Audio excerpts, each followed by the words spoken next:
Describe a time when you had a conflict with a co-worker. How did you handle it? In my previous role, I had a co-worker who was always difficult to work with.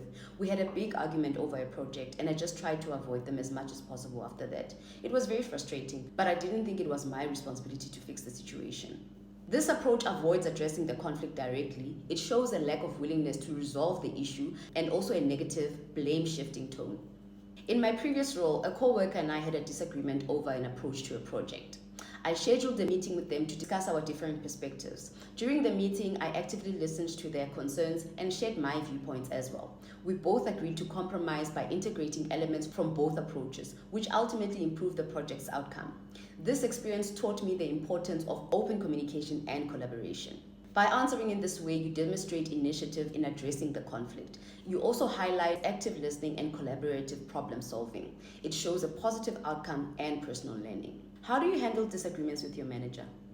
I usually don't disagree with my managers because I think it's better to just follow instructions. If I do disagree, I tend to keep my opinions to myself because it's not worth the hassle. This approach avoids conflict rather than addressing it. It lacks initiative and communication. It suggests a passive compliance rather than constructive dialogue.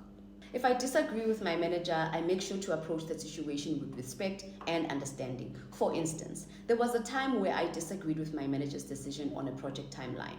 I requested a one-on-one meeting to discuss my concerns and provided data to support my point of view. We had a constructive discussion. Although we didn't fully agree, we reached a compromise that satisfied both parties. This approach shows respect for authority. It demonstrates proactive and respectful communication and also provides a constructive approach to resolving disagreements.